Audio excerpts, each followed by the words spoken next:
안녕하십니까, 안녕찬입니다. 이번 시간은요 권리의 객체에 관한 기출문제를 풀어볼 건데, 이 권리의 객체에 대해서도 물권법과 좀 결합되어 있기 때문에 좀 까다롭게 느끼시는 분들도 있거든요. 간단하게 좀 정리를 해보면, 자, 일단 권리의 객체는 물건이겠죠. 물건.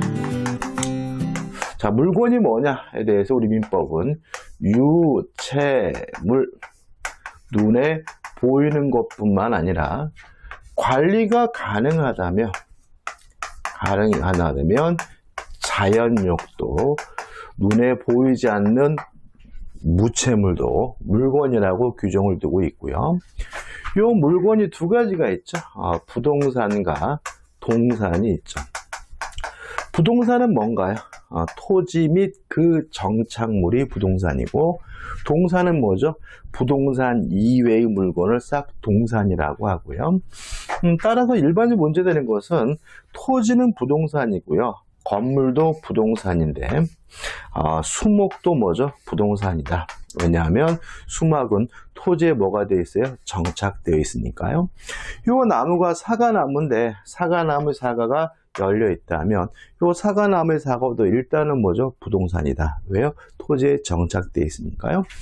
그 다음에 농작물도 토지에 정착되어 있으면 뭐가 되는 거죠? 부동산인 거죠. 따라서 배추밭의 배추는 부동산인데 뽑으면 뭐로 바뀌죠? 동산으로 바뀌게 되는 거죠. 그 다음에 부동산에 관한 공시방법으로서 등기와 동산에 대한 공시방법으로서 점유를 규정하고 있는데, 문제가 되는 것은 수목이나 농작물도 부동산이긴 한데 일반적으로 등기를 못하기 때문에 우리 판례는 명인방법이라는 관습법상의 공시방법을 인정하고 있다는 거 주의하시기 바라고요. 다만 수목의 경우에는 임목에 관한 법률에 따라서 뭐 할 수도 있냐면 등기할 수도 있어요. 그러면 등기된 수목, 임목에 관한 법률에 따라 등기된 수목은 등기가 공시방법이고, 만약에 등기가 안 됐다면 수목이나 농작물은 명인방법을 통해서 거래할 수 있다. 명인방법이 공시방법이라는 거 기억해 두시면 되겠죠. 그 다음에 이제 과실이죠. 일단 과실의 개념은 그냥 불로소득이다. 노력을 기울이지도 않고 얻게 되는 이득을 우리가 과실이라고 해요. 그래서 월급, 임금은 과실이 아니고요. 시험에 나왔던 것은 국립공원 입장료도 국립공원 입장료도 해갖고 있어요. 이것도 불로소득이 아니기 때문에 과실이 아니다라는 게 우리 판례 입장이죠. 이 과실은 사과나무의 사과 같은 천연과실과 이자나 또는 지료 차임과 같은 법정 과실로 나뉘고요. 천연과실은 누가 갖냐면 사과나무의 사과라면 딸 때 수취할 수 있는 권리자에게, 분리할 때 수취할 수 있는 권리자에게 기속이 되고요. 이 법정 과실은 그 수취할 수 권리를 보유하고 있는 기간, 예를 들어서 소유권이라면 소유하고 있는 기간에 이자나 지료나 차임을 받을 수 있다라고 기억하시면 되겠죠. 그 다음에 종물이라는 게 있죠.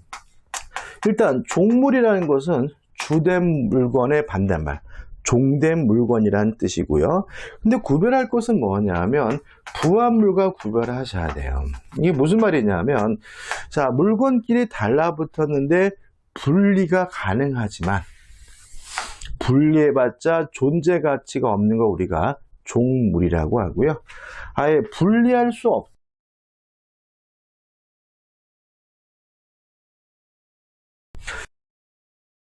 주된 물건이 처분되면 종물도 쫓아갑니다. 다만 주의하실 것은 주된 물건이 처분되면 종물도 쫓아간다는 이 민법 규정은 강행 규정이 아니라 임의 규정이기 때문에 특약으로서 배제할 수 있다는 거 기억해 두시기 바라고요. 만약에 주된 물건에 저당권이 설정됐다면 이 저당권 효력이 종물에도 미치고 부합물에도 미친다라는 거 주의하시면 되고요. 다른 거는 고려하지 않습니다.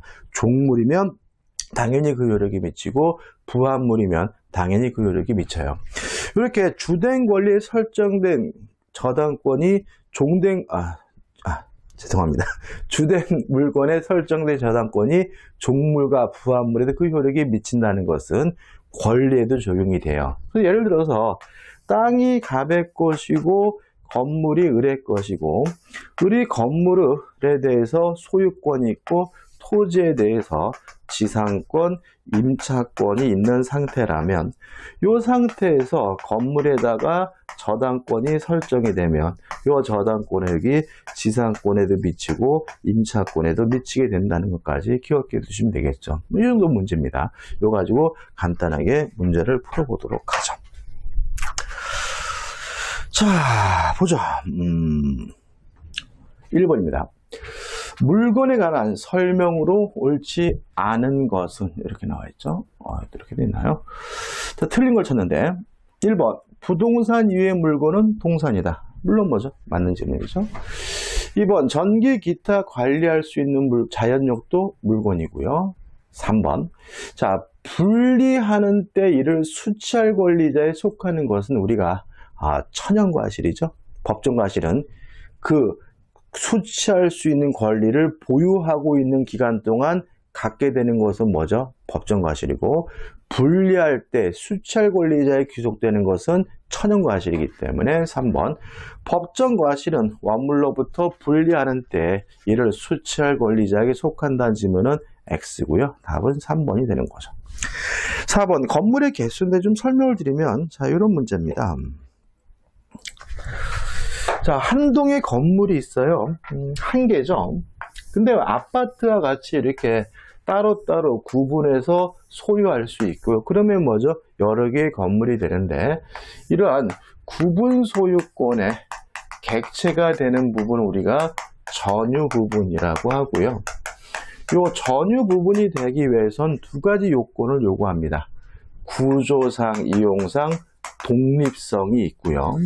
거기다가 구분해서 따로따로 소유하려는 구분 소유 의사가 있다면, 다시 말하면 구분 소유 행위가 있다면 이것만으로도 전유 부분이 돼요. 이렇게 전유 부분이 되면 이게 뭐가 되냐면 집합 건물이 되게 되고요. 조심할 것은 우리 판례는 두 가지 요건을 갖추는 순간 전유 부분 집합 건물이 되는 거고요. 등기나 등록은 필요가 없다라고 판시하고 있다는 것까지 좀 기억해 두시기 바랍니다. 질문을 보시면 건물의 개수는 거래관념에 따라 물리적 구조, 이게 뭐죠? 구조상, 이용상, 독립성 등 객관적 사정과 건축자 또는 소유자의 의사, 이게 뭐죠? 구분 소유 의사죠. 등 주관적 사정을 참작하여 정한다. 맞는 질문이고요. 등록하지 않아도 집합 건물이 된다는 거 조심하셔야 되겠죠. 5번 임목 등기가 되지 않은 수목이라도 명인 방법을 갖춘 때에는 동일한 물건으로 거래의 객체가 될 수 있다. 맞는 질문이네요. 자, 2번입니다. 민법상 물건에 관한 설명으로 옳은 것은 무채물, 자연력이죠. 관리가 가능하다면 물건이 될 수가 있으니까 무채물은 형체가 없으므로 물건이 될 수 없다. X고요. 유채물, 관리 가능성이 없어요. 예를 들어 가지고 해나 달이나 별과 같은 것은 유채물이지만 관리할 수 없기 때문에 물건이 아니거든요. 따라서 유채물은 관리 가능성이 없는 경우에도 물건에 해당한다. X가 되죠. 3번 피상속인의 유채 유골은 재사용 재산에 준하여 그 재사 주재자에게 승계된다. 맞는 질문이죠. 그래서 유골에 관한 소유권은 재사 주재자 장손에게 승계가 되겠죠. 4번 타인의 토지에 권한 없이 경작한 수학계 보리예요. 자, 보리는 우리 판례에 따른다면 토지에 절대로 부합하지 않는다는 입장입니다. 따라서 무단으로 경작했더라도 토지 소유자 거가 아니라 경작자 거고요. 또 부합하지 않기 위해서 명인 방법 같은 것도 필요가 없다는 입장이거든요. 따라서 보리는 부합에 의하여 그 토지 소유자에 귀속한다. X가 되는 거죠. 대체물과 부대체물은 당사자 의사에 따른 구별이다. X입니다. 당사자 의사에 따른 구별은 뭐죠? 특정물, 불특정물이죠.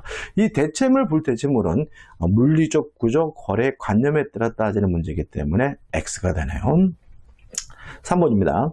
물건에 관한 설명으로 옳은 것을 찾네요. 1번 법정과실은 물건의 사용대가로 받는 금전 기타 물건. 뭐가 떠오르시나요? 지료나 차임이 떠오르시겠죠? 맞는 지문이 되겠죠. 2번 분필 절차 없이 토지의 특정 부분에 대하여 저당권이나 전세권을 설정할 수 없으나 지역권을 설정할 수 있다. X가 됩니다. 자, 전세권, 지역권, 지상권과 같은 용익물권은 일부에 설정하는 거 가능해요. 그렇지만 저당권은 한 필지 토지 한 동의 건물이어야 한다는 거 꼭 기억해 두시기 바랍니다. 3번 존속기간 일수의 비율로 취득하는 것은 천연과실이 아니라 법정과실이죠. 천연과실은 수취할 권리의 존속기간 일수의 비율로 취득한다. X죠. 천연과실은 딸 때, 분리할 때 권리자에게 귀속되죠. 4번 농작물은 절대로 뭐죠? 부합하지 않고요. 명인방법 같은 것도 필요 없습니다. 4번 정당한 권한 없이 타인의 토지의 경작 재배한 농작물은 명인방법을 갖추지 않으면 토지 소유자에 속한다. X가 되는 거죠. 3번, 5번 저당권의 효력은 종물에도 미치고 부합물에도 미쳐요. 물론 저당권 설정 전인지 후인지는 고려하지 않거든요. 5번 주물위에 설정된 저당권은 특별한 사정이 없는 한 저당권 설정 당시의 종물에는 미치나 그 후의 종물에는 그렇지 않다. X가 됩니다. 따라서 이 문제 옳은 것은 1번이고 1번이 답이 되는 거죠. 4번 물건에 관한 설명을 옳지 않은 것을 찾네요. 1번 분묘에 매장된 조상의 유골은 민법이 정하는 재사용 재산인 분묘와 함께 그 제사 주재자에게 승계된다. 맞는 질문이죠. 2번 농작물은 귀속 부합하지 않습니다. 따라서 토지 소유자가 아니라 항상 누구 거가 되죠? 경작자 거가 되니까 2번 농작물을 관원 없이 타인의 토지에 경작하고 그 농작물이 성숙하여 독립한 물건이 되었으면 그에 대한 소유권은 경작자에게 있다. 맞는 질문이죠. 3번 수목은 부동산입니다. 따라서 임목에 관한 법률에 의한 임목, 수목은 토지와 독립된 동산으로 본다. X고요. 답은 3번이 되는 거죠. 4번 지상권, 지역권, 전세권과 같은 용익물권은 일부에 설정하는 것이 가능하기 때문에 한 필의 토지의 일부에도 설정될 수 있다. 맞는 지문이고요. 5번 건물은 부동산이죠. 그렇지만 토지와 별개의 부동산이니까 5번도 맞는 지문이죠. 옳지 않은 것은 3번이 되는 거죠. 5번 물건에 관한 설명으로 옳지 않는 것을 찾네요. 1번은 반복적이, 1번은 이거 편집 잘못이죠. 죄송합니다. 요 1번부터 5번까지죠. 답은 뭐죠? 1번이 답이에요. 자, 이런 문제입니다. 자, 우리 판례에 따른, 우리 민법은 뭐라고 규정하고 있냐면, 토지 소유권은 땅 표면에만 미치는 것이 아니라 땅 위로도 미쳐요. 토지의 상하에 미칩니다. 물론 무한할 수는 없겠죠. 그래서 우리 민법은 정당한 이익이 미치는 범위 내에서 토지의 상하에 미친다라고 규정을 두고 있거든요. 따라서 정당한 이익이 미치는 범위 내라면 땅 속에 있는 것은 다 누구 거냐면 토지 소유자 거예요. 땅 속에 있는 것이 흙이든 돌이든 온천수든 지하수든. 자, 이런 얘기죠. 자, 건물에 관한 소유권이 있다면 안방권이라는 권리는 없는 거예요. 왜냐하면 안방은 건물을 구성하고 있는 구성분자니까요. 화장실권 이런 권리는 없는 거예요. 화장실은 건물을 구성하고 있는 구성분자니까요. 따라서 우리 판례에 따른다면 땅 속에 있는 독일이다, 흙이다, 지하수다, 온천수다 다 토지를 구성하고 있는 구성분자이기 때문에 안방권이 없는 것처럼 지하수권이라는 것은 존재할 수 없고요. 화장실권이 없는 것처럼 온천권이라는 권리도 존재할 수가 없다는 거죠. 왜냐하면 지하수든 온천수든 돌이든 토지를 구성하고 있는 뭐예요? 구성분자이기 때문에 그렇거든요. 따라서 1번 온천에 관한 권리도 물권이 될 수 있다. X. 온천권이라는 권리는 존재할 수가 없습니다. 2번 법정과실이 뭐냐? 물건의 사용대가로 받는 금전 기타 물건을 말하고요. 물건은 뭐냐? 유체물 및 기타 관리할 수 있는 자연력을 말하고요. 4번 독립된 부동산 건물이죠. 자, 건물이 되려면 최소한 뭐가 필요하냐면 기둥과 지붕과 외벽, 주벽이 있어야 되기 때문에 4번도 맞는 질문이죠. 5번입니다. 자, 저당권 효력은 부합물에도 미치고 종물에도 미쳐요. 5번. 저당권이 설정된 건물이 증축된 경우 그 증축 부분이 독립성을 갖지 못했어요. 독립성을 갖지 못했다는 말은 원래 부동산에 뭐가 됐다는 얘기죠? 부합이 됐다는 얘기고, 저당권의 효력은 부합물에도 미치고 종물에 미치므로 이상 저당권은 그 증축 부분에도 효력이 미치다. 맞는 질문이죠. 이 문제 답은 1번이 됩니다. 6번입니다. 물건에 관한 설명으로 옳지 않은 것을 찾네요. 1번.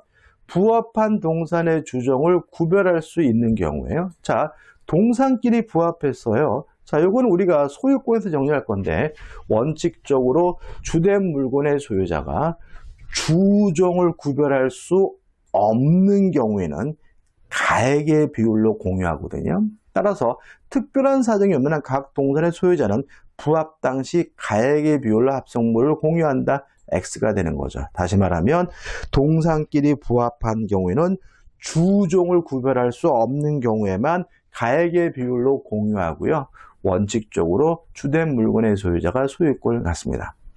2번, 권리 능력은 우리 민법상 자연인과 법인에게만 인정되죠. 따라서 반려동물, 동물은 권리 능력이 인정되지 않습니다. 2번, 반려동물의 권리 능력을 인정하는 관습법은 존재하지 않는다. 맞는 질문이죠. 옳지 않은 것은 1번이 답이죠. 3번, 반복적이고요. 4번, 건물의 개수. 자, 전유 부분이 되려면 구조상, 이용상 독립성이 있고 구분 소유 의사가 있어야 되죠.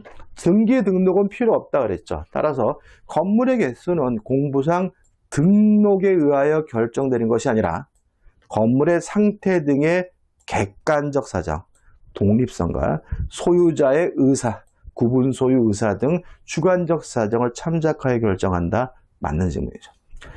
자, 유치권이라는 권리는 점유하고 있으면 인정되거든요. 물론 토지의 일부를 점유하는 것도 가능하기 때문에 5번, 분할이 가능한 토지의 일부에도 유치권이 성립할 수 있다. 맞는 질문이 되겠죠. 이 문제 답은 1번이네요.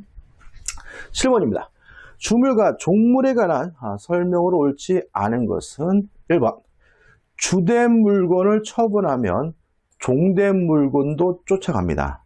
근데 문제는 요 주물이 처분되면 종물이 쫓아간다는 민법 규정은 강행 규정이 아니라 임의 규정이기 때문에 특약으로서 뭐 할 수 있어요? 달리 정할 수가 있거든요. 따라서 1번, 물건의 소유자는 주물을 처분하면서 상대방과의 약정으로 특약으로 종물만을 별도로 처분할 수 있다. 맞는 질문이죠. 2번, 건물에 설정된 저당권은 토지 사용권인 지상권, 임차권에도 미치므로 건물 저당권의 효력은 특별한 사정이 없는 한 그 건물의 소유를 목적으로 하는 지상권에도 미친다. 맞는 지문이고요. 3번, 종물은 주문에 처분한다는 민법 규정은 권리상호간에도 유추 적용될 수 있다. 맞는 지문이죠. 자, 4번입니다. 자, 만약에 결합이 됐는데 분리할 수 없거나 분리하는데 과다한 비용이 들면 그것은 부합물이거든요. 따라서 유료 저장된 권은 분리할 수 없거나 분리하는데 과다한 비용이 드는 것으로 평가되기 때문에 이것은 종물이 아니라 부합물이에요. 4번, 주유소 토지의 지하에 매설된 유료 저장된 권은 토지의 부합물이 아니라 종물이다. X죠. 종물이 아니라 부합물인 거죠. 5번, 저당권의 효력은 종물에도 미치고 부합물에도 미치죠. 물론 설정 전인지 후인지는 따지지 않으므로 5번, 주무리에 설정된 저당권은 다른 정함이 없으면 저당권 설정 후에 종물에도 효력이 미친다. 맞는 질문이 되겠죠. 8번입니다. 주물과 종물, 원물과 과실에 관한 설명을 옳지 않은 것은 1번, 주물 소유자의 사용을 도울 뿐 주물, 물건 자체의 경제적 효용과는 무관한 물건은 종물이 아니다. 맞는 질문이죠. 다시 말하면 종물이 되려면 주물 자체의 경제 효용과 관련이 있어야 되겠죠. 2번 종물을 주문의 처분에 따라 허락한 민법 규정과 강행 규정이다. X죠. 따라서 특약으로 종물만 분리해서 처분하는 것이 가능하기 때문에 답은 2번이 되는 거죠. 3번 주물과 종물의 권리는 권리상호간에 유추 적용될 수가 있고요. 4번 천연과실이 뭐냐? 물건의 용법에 의하여 수취하는 산출물을 말하고요. 그 다음에 5번입니다. 이것도 좀 조심하셔야 되는데, 자, 매매 계약을 한 후에 누가 과실을 갖느냐 문제는 시험에 참 잘 냅니다. 간단히 정리할 수 있어요. 매매 계약 후 인도하기 전이라면 매도인이 과실을 수취한다. 인도 후에는 누가 과실을 수취하냐면 매수인이 과실을 수취한다라고 민법에 규정을 두고 있고요. 우리 판례 하나 예외를 인정하고 있는데, 만약에 인도받기 전이라도 매수인이 대금 지급을 완납했다면 그때부터는 매수인이 과실을 수취한다. 이렇게 기억하면 되거든요. 그럼 어떻게 기억하면 되냐면, 자, 매수인이 과실을 수취하려면 둘 중에 하나를 하면 되는 거죠. 인도를 받든지 대금 지급을 완납하든지 둘 중에 하나를 해야지만 매수인에게 과실 수취권이 있다라고 기억하시면 되겠죠. 자, 5번입니다. 매매 목적물이 매도인의 이행지체로 인도되지 않고 있고요. 그에 따라 매수인이 대금을 완제하지도 않았어요. 그러면 과실 수취권 누구에게 있습니까? 매도인에게 있으므로 특별한 사정이 없는 한 과실은 매도인에게 기속한다. 맞는 질문이 되겠죠. 9번입니다. 종물에 관한 설명을 옳지 않은 것을 찾는데, 1번 책상과 의자는 별개의 물건이죠? 맞네요. 2번 횟집이 나오고 수족관 건물이 나와요. 물론 이 수족관 건물이 의미가 있으려면 횟집에 있어야 되겠죠. 따라서 분리되더라도 존재 가치가 없으면 그걸 우리가 종물이라고 하잖아요. 따라서 2번 횟집으로 사용할 점포 건물에 거의 붙여서 생선을 보관하기 위해 신축한 수족관 건물은 점포 건물의 종물이 아니다. X가 되고요. 답은 2번이 되는 거죠. 3번 종물은 주물로부터 독립한 물건이 되고, 무슨 말이죠? 부합되면 안 된다는 얘기고요. 반드시 동산일 필요 없다. 무슨 말이죠? 부동산도 뭐가 될 수 있어요? 종물이 될 수 있다는 얘기죠. 맞는 질문이죠. 4번 자, 지하에 설치되어 있는 정화조입니다. 물론 이 정화조는 분리할 수 없거나 분리하는데 과다한 비용이 드는 것으로 평가되기 때문에 종물이 아니라 부합물이겠죠. 4번 건물의 대지가 아닌 다른 필지의 지하에 설치되어 있는 정화조는 그 건물의 종물이 아니다. 왜요? 부합물이니까. 5번 종물에 관한 규정은 권리 상호간에도 유추 적용될 수가 있습니다. 자, 10번입니다. 옳은 걸 찾는데 1번 반복적이죠. 종물을 주분에 따르도록 한 민법 규정은 강행 규정이 아니라 임의 규정이므로 1번은 뭐죠? X가 되고요. 2번 물건 자체 효용과 관계가 없는 것은 종물이 아니죠. 따라서 옳은 것은 2번이네요. 한번 읽어볼까요? 물건이 주물의 소유자나 이용자의 상용에 공유되고 있더라도 주물 그 자체 효용과 직접 관계가 없다면 그 물건은 종물 아니다. 맞는 질문이고 답은 뭐죠? 2번이 되는 거죠. 3번 물건의 소유자가 그 물건의 상용에 공유하기 위하여 자기 소유의 다른 물건을 이해 부합하게 했어요. 그럼 이거는 부합물이죠. 그죠? 그 부합물은 종물이다. X. 부합물이지. 뭐가 아닙니까? 종물이 아닌 거죠. 4번 주물과 종물에 관한 민법 기준은 권리 상환에 유추 적용되지 않는 게 아니라 유추 적용되고요. 그 다음에 5번 본체 소유자가 본체 바로 옆에 축조하여 낡은 가재도구를 보관하는 장소로 쓰는 창고는 종물일 테니까 본체의 종물이 될 수 없다. X죠. 따라서 옳은 것은 2번이고 2번이 답이 되는 거죠. 11번입니다. 주물과 종물에 관한 설명을 옳지 않은 것을 찾네요. 1번 건물의 구성 부분이라는 말은 부합됐다는 얘기거든요. 따라서 이것은 부합물이지 종물이 아니기 때문에 그 건물의 종물이 될 수 있다. X가 되고요. 답은 뭐죠? 1번이 되는 거죠. 나머지 것들은 반복적이죠. 한번 보시면 될 것 같아요. 그죠?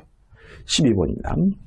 주물과 종물에 관한 설명 옳지 않은 것은 해가지고 나와 있는데 1번, 2번, 3번 반복적인데요. 요 문제 답은 4번이거든요. 자, 종물이 되려면 자신의 소유물이어야 돼요. 따라서 만약에 타인의 소유물이 부속시켰더라도 그것은 종물이 아니거든요. 4번, 저당권이 설정된 건물의 상용에 이바지하기 위해 타인 소유의 전화설비가 부속된 경우 누구라고요? 타인 소유죠. 그러면 종물이 아니니까 저당권이고 그 전화설비에도 미친다는 지면은 X가 되는 거죠. 5번, 건물에 대한 저당권은 토지 사용권에도 어떻게 미치죠. 따라서 저당권자 경매라면 경락인은 건물의 소유권뿐만 아니라 토지 사용권도 함께 취득하기 때문에 5번, 건물에 대한 저당권이 실행되어 경매 매수인이 건물의 소유권을 취득한 때에는 특별한 사정이 없는 그 건물의 소유를 목적으로 한 토지 임차권은도 매수인에게 이전된다. 맞는 지문이 되겠죠. 13번입니다. 과실에 관한 설명으로 옳은 것을 모두 고른 것은 기억, 물건의 사용대가 뭐가 떠오르시나요? 차임, 지료가 떠오르시나요? 차임, 지료는 뭐가 되죠? 법정 과실이니까 물건의 사용대가로 받는 물건도 법정 과실이다. 맞는 점이죠. 니은번 국립공원 입장료는 과실이 아니잖아요. 따라서 니은번 국립공원 입장료는 토지의 사용대가로서 민법상 과실에 해당한다. X가 되죠. 자, 천연과실은 누가 왔습니까? 분리할 때 수취할 권리자죠. 따라서 디귿번 천연과실은 그 건물 원물로부터 분리하는 때 이를 수취할 권리에 속한다. 맞는 지문이고, 그 다음 법정과실은 어떻게 되죠? 그 권리를 가지고 있는 동안이죠. 따라서 법정과실은 수취할 권리의 존속기간 일수의 비율로 취득한다. 맞는 지문이. 따라서 기억, 디귿, 리을이 맞기 때문에 답은 4번이 되네요. 14번입니다. 동산에 해당하는 것을 모두 고른 것은이죠. 일단 부동산 아니면 동산이에요. 관리할 수 있는 정기, 동산이겠죠. 강제 통용을 상실한 주화, 거래할 수 없더라도 주화는 부동산이 아니까 뭐죠? 동산이겠죠. 근데 니은번 땅 속에 있는 지하수는 토지의 일부입니다. 토지 일부 부동산인 것이고, 다리도 토지에 정착되어 있다면 뭐가 되죠? 부동산이겠죠. 따라서 동산에 해당하는 것은 기억 디귿해서 2번이 답이 되네요. 자, 15번입니다. 오늘 강의의 마지막 문제죠. 주물과 종물, 원물과 과실에 관한 설명을 옳지 않은 것은 1번, 주물과 다른 사람의 소유에 속하는 물건. 자, 종물이 되려면 자신의 소유물이어야 되겠죠. 원칙적으로 종물이 될 수 없다. 맞네요. 2번, 유치권자 과실 수취권이 있고요. 수취한 과실로 변제 충당하는 것이 가능하기 때문에 유치권자는 금전을 유치물의 과실로 수취한 경우 이를 피담보 채권의 변제 충당할 수 있다. 맞는 질문이죠. 3번, 종물을 주물의 처분에 따르도록 한 법률은 권리상호간에 적용되지 않는다. X, 권리끼리도 적용이 돼요. 답은 뭐죠? 3번이 되는 거죠. 4번, 매수인. 자, 매수인 과실을 수취하는 방법은 인도를 받든지 대금 지급을 완납하든지 둘 중에 하나를 해야 되잖아요. 매수인이 매매 대금을 모두 지급하였다면 특별한 사정이 없는 한 그 이후에 과실 수취권은 매수인에게 귀속된다. 맞는 질문이죠.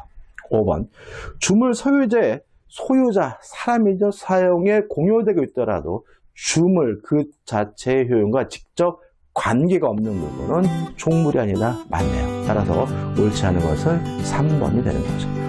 자, 이번 강의 여기까지고요. 이제 다음 강의 때 이제 뭘 합니까? 권리 변동 및 법률행위에서 법률행위 관한 것까지 접근하게 되겠죠. 자, 이번 강의 여기까지고요.